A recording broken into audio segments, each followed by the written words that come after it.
नमस्कार, आप देख रहे हैं Moving into the next weight category is 60 to 70 kilos.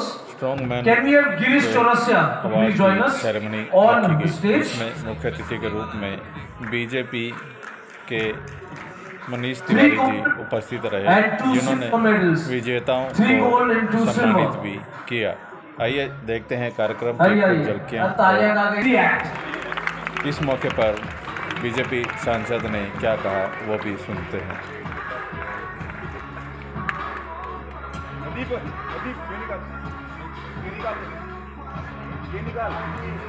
Thank you.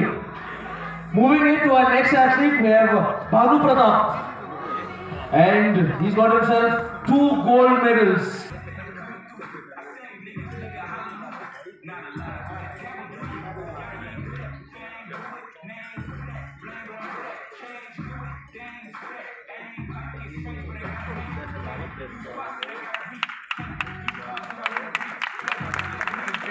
Two bronze.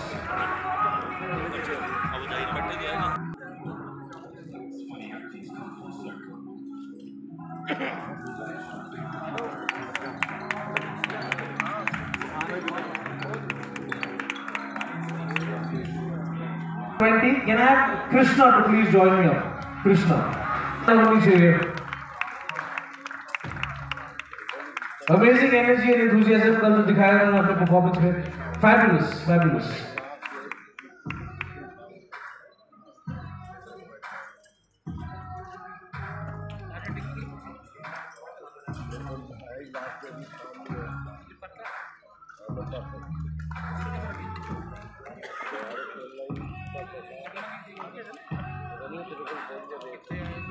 Gold medals.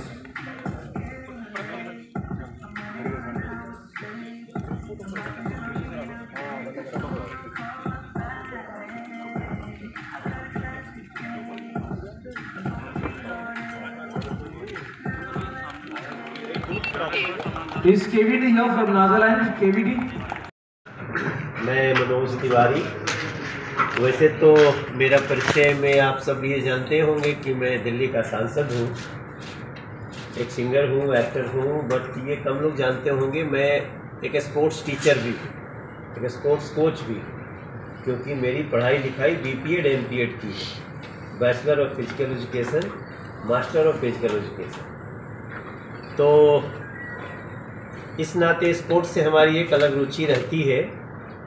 और ये जो यहाँ इस समय चल रहा है उसको एक लाइन में कहें तो this is power sports festival.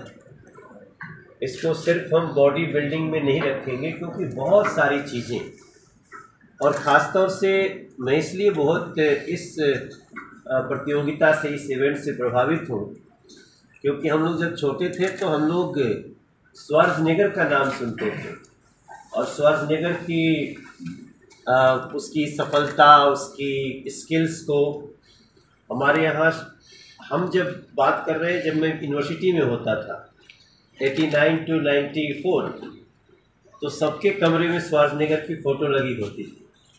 लेकिन आज उस फोटो की जगह कई भारतीय हमारे टैलेंट्स ने ले लिया।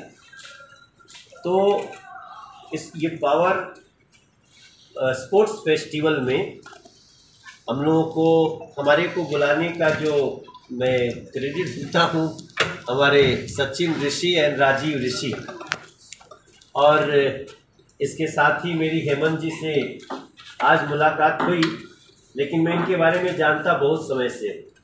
ये इसके नेशनल हेड हैं, और मैं ये अगर कहूँ कि the credit goes to this type of power sports festival, that goes to Hemant जी।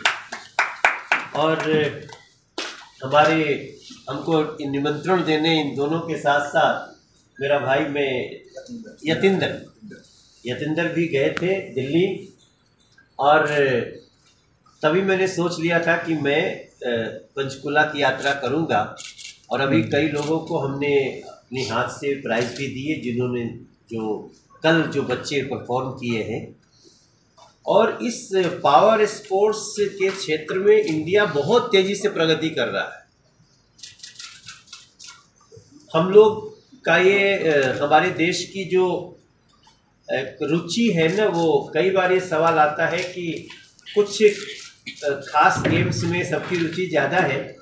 इसमें कोई दो राय नहीं है कि क्रिकेट बहुत इंटरेस्ट का गेम हो गया, और कई बार ऐसा कहा जाता है कि क्रिकेट धर्म हो गया है देश का। लेकिन सबसे अच्छी बात है कि चाहे वो हमारे देश के प्रधानमंत्री जी के इस कदम से कि जब कोई खिलाड़ी चुना जाता हो, जब वो खेलने जाता हो, जब वो कप जीतता हो, मेडल जीतता हो, उससे बात करना, उसको विदा करना, उसको रिसीव करना, इन और गेम्स ने जिस प्रकार से इम्पोर्टेंस पाया है वो आगे बढ़ चला है। और हम सबको भी कोशिश करनी है कि हमें ये नहीं इंतज़ार करना चाहिए कि नहीं जी बहुत भीड़ वाला टूर्नामेंट होगा तभी हम चलेंगे पंचकुला, ऐसे क्यों जाएं हम जहां 1000-1500 के एक ऑडिटोरियम में हो रहा हो। ये हमारे लिए बहुत इम्पोर्टेंट है।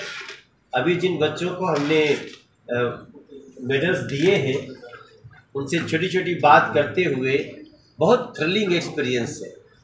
और हॉल इस समय देश और दुनिया भर के अलग अलग जो स्पोर्ट्स के खिलाड़ी हैं, इस स्पोर्ट्स के, पावर स्पोर्ट्स के, वो बैठे हुए हैं। तो मैं मीडिया को धन्यवाद देता हूं कि आप सब इसको इतना महत्व दे रहे हैं, और ये महत्व देना बहुत आवश्यक है। मैं इस टूर्नामेंट के और भी सफल समाप्ति की शुभेच्छा करता हूं, और आगे दिल्ली में फिर एक प्लान होगा जहां हम जुड़े हुए हैं और जुड़े रहेंगे। ये हमारी तरफ से एक छोटी सी जानकारी है। राजीव, ये हमको अभी सेलिब्रिटी क्रिकेट लीग में मिले थे। आजकल आप लोग जानते ही होंगे देश का एक सेलिब्रिटी क्रिकेट लीग हो रहा है, उसमें पंजाब की टीम भी खेलती है, उसका नाम है पंजाब द शेर। और हमारी भी एक टीम खेलती है जो बिहार यूपी की है, उसका नाम है भोजपुरी दबंग्स।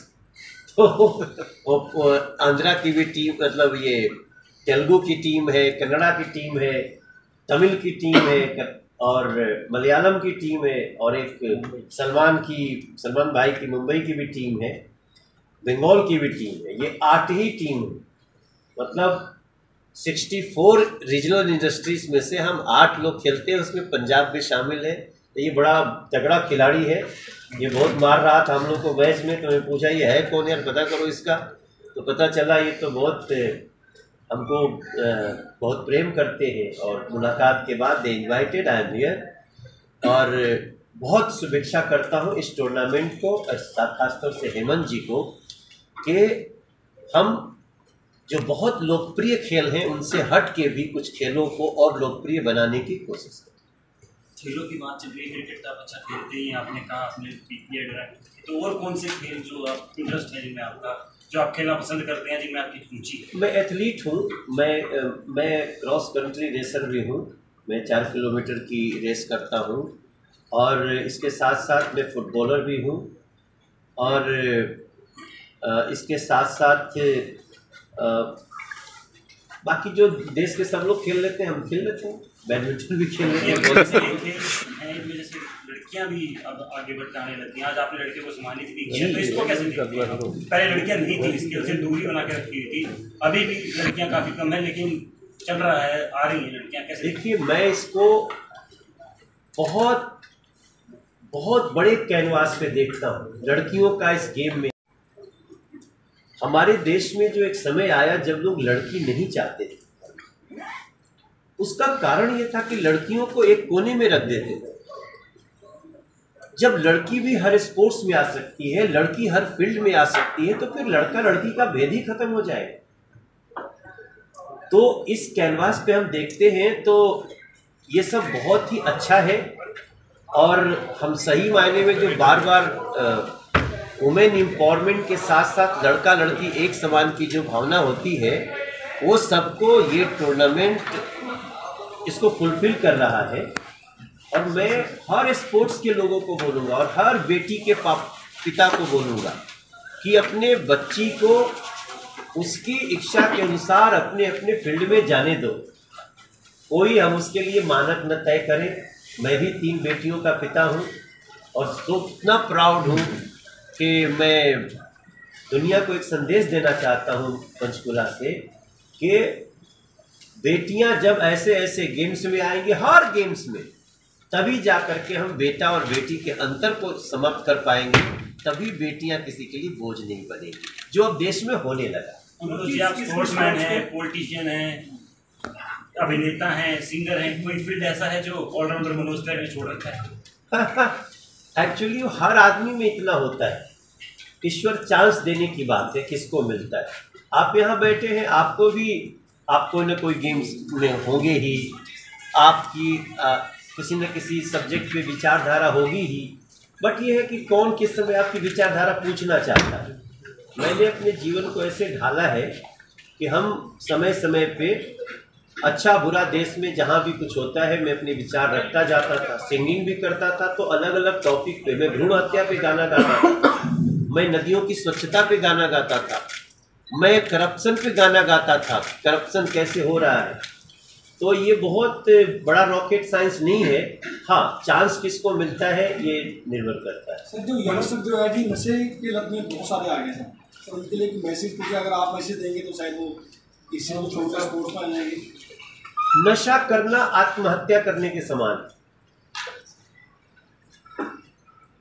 आप अगर अपने लाइफ को तुरंत खत्म करना चाहते हैं, जो मालिक ने आपको इतनी अच्छी मनुष्य योनि में जन्म दिया है, आप सोच सकते हो, आप बोल सकते हो, आप दौड़ सकते हो, आप भाग सकते हो, आप दुनिया जीत सकते हो, और उसके बाद आप सोचते हो नहीं, इसके बाद भी हमें नशा करके जाना है, ख़त्म करना है, तो आप खुद को तो ख़त्म कर ही रहे हो, आप अपने माता पिता के सपनों को भी ख़त्म कर रहे हो। इसलिए मैं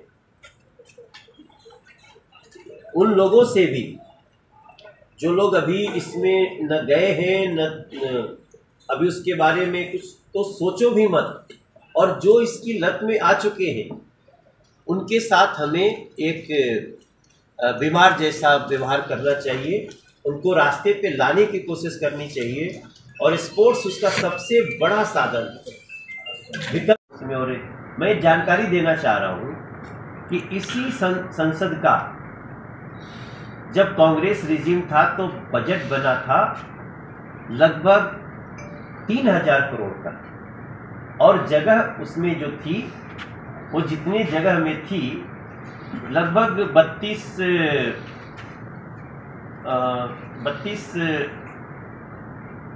एग्जैक्टली मैं इस फिगर में नहीं जाऊंगा, जितना प्रोपोज था उससे जस्ट डबल में, और वो 3000 करोड़ की जगह 945 करोड़ में तैयार हुआ है।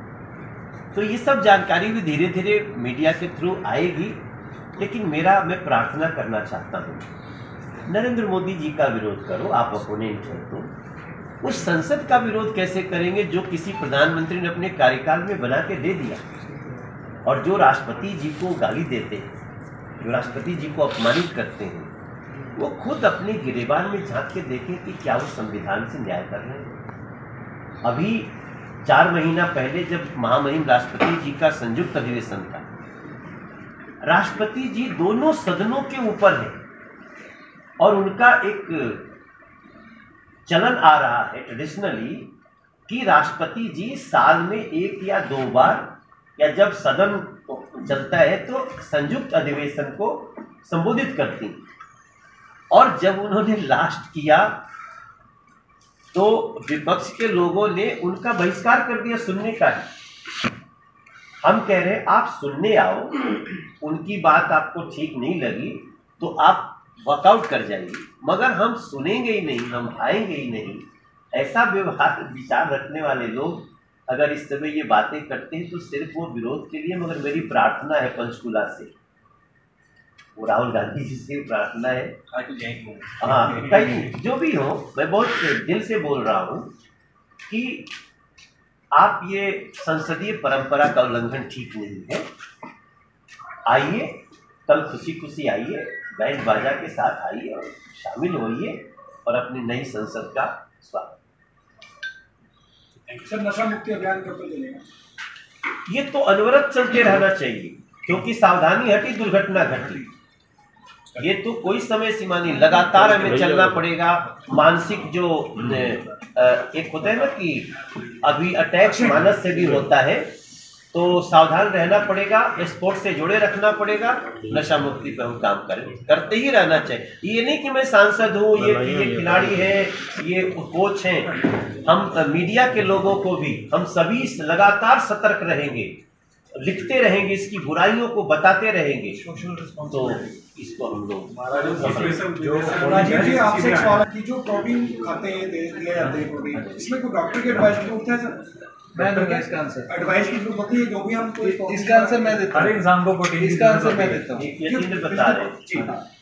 देखिए सर, आज की डेट में अगर हम बात करें ना, तो हमारा 90% इंडियन पॉपुलेशन प्रोटीन डेफिशिएंसी में। जो एक वे प्रोटीन जिसको हम एक बुरी चीज़ मान के, देखो वे प्रोटीन असली भी आता है, नकली भी आता है। जो जितने साइड इफेक्ट आते हैं वो सारे के सारे नकली वे प्रोटीन आते हैं जब हम सस्ते वे प्रोटीन ढूंढने चले जाते हैं। वे प्रोटीन बनता किस चीज़ से, हमें ये चीज़ समझनी होगी। वे प्रोटीन बनता है गाय के दूध से। उसको ड्राई करके, जो पनीर का पानी होता है ना, पनीर के पानी से वे प्रोटीन ड्राई किया जाता है, बार बार ड्राई किया जाता है, फिल्टर किया जाता है, तब हमारे पास वे प्रोटीन बनता है। ये मैं आज सब लोगों को आपको बता रहा हूँ यहाँ पे कि आपके पास कोई भी साइड इफेक्ट की खबर पहुंचे कि इसने प्रोटीन खाया और इसको ये हो गया, बात होती है उसके पीछे झांकने की कि पर्दे में क्या हुआ था जिसकी वजह से इसको साइड इफेक्ट हुआ। साइड इफेक्ट बिकॉज देखो, नशा अगर नॉर्मली भी है तो ये नहीं है कि बॉडी बिल्डर कोई भी नशा नहीं करता, करते होंगे बहुत चीजें हैं जो करते हैं, राइट। लेकिन वे प्रोटीन आज की डेट में मैं मानता हूं कि इंडियन पॉपुलेशन की जरूरत है। जब हम 45, 50, 55 की एज में पहुंचते हैं, हमारे कितने इंडियंस हैं जिनकी लोअर बैक की प्रॉब्लम आती है, घुटनों की प्रॉब्लम आती है। वो कब आती है? जब हमारी मांसपेशियां एक्चुअल में कमजोर होने लगती हैं प्रोटीन डेफिशिएंसी से, जब वो हमारी लोअर बैक को अपनी मांसपेशियां होल्ड नहीं कर पाती। तो इस चीज को समझना बहुत जरूरी है कि प्रोटीन की इंपॉर्टेंस क्या है। बहुत इंडियन पॉपुलेशन खासतौर पे इतनी ज्यादा वेजिटेरियन है कि वेजिटेरियन सोर्सेज से अगर आपको अपना प्रोटीन पूरा करना है तो आपको सप्लीमेंट ऐड ऑन करना पड़ेगा। अगर आप अपना प्रोटीन का डेली की इनटेक ढूंढ के देखेंगे ना कितना खा रहे हैं, मुश्किल से 20-25 ग्राम भी नहीं होगी। लेकिन एक बंदे को दुरुस्त रहने के लिए कम से कम 50 से 60 ग्राम प्रोटीन चाहिए, ताकि बुढ़ापे में पहुंचते पहुंचते वो अपने मसल्स को मेंटेन करके रहे, सीधा खड़ा रहे, बेसिकली सीधा खड़ा रहने के लिए। तो बात है कि अगर आप सब लोगों के नोटिस में कोई ये चीज़ आए, ठीक है ना, कोई बोले जी मुझे प्रोटीन से साइड इफेक्ट हो गया, सबसे पहली चीज़ जो आप लोगों को इंक्वायरी करनी है वो ये करनी है कि बंदा असली भी ले रहा था कि नकली ले रहा था, विद जीएसटी बिल लिया या नहीं लिया, राइट। उसके बाद उस वे प्रोटीन के अलावा वो क्या क्या चीज़ें ले रहा है। तो एक सिर्फ वे प्रोटीन को जिस तरह से छोटी छोटी चीज़ों के लिए किया जाता है वो गलत है। इसकी स्टार्टिंग एज क्या है? जैसे कोई बॉडी बिल्डिंग के में करना चाहता हूँ, उसकी स्टार्टिंग एज क्या है सर? क्योंकि बच्चे भी आजकल जिम में जाना स्टार्ट कर रहे हैं, तो क्या एज कोई लिमिट है? बच्चों को इस चीज़ के बारे में एजुकेट करना कि किन चीज़ों से सावधान रहना है और किन चीज़ों को अपनाना है जी, ये हमारी सबकी जिम्मेदारी है। जो मैं मानता हूँ कि एक बच्चे को कम से कम 15 या 16 साल की उम्र में हमें वेट ट्रेनिंग करवानी चाहिए। ये बहुत बड़ी मिथ है कि हाइट कम हो जाती है। जितनी मेरे पापा की थी वो कभी जिम नहीं गए थे, उनकी भी उतनी थी, मेरी भी उतनी जी। नहीं होता। लेकिन बात है कि बच्चों को फिजिकल एक्टिविटी में लेके आना, एक अर्ली एज में लेके आना हमारे लिए बहुत ज़रूरी है। अगर ये नहीं करेंगे, अगर हमारे घर में बच्चे फिजिकल एक्टिविटी नहीं करेंगे, तो ये मान के चलिए कि हमारा जो फ्यूचर है वो सेफ नहीं है। ये काफ़ी नॉलेज है जो अक्सर लेते रहना चाहिए। Thank you. ठीक है, थैंक यू सर।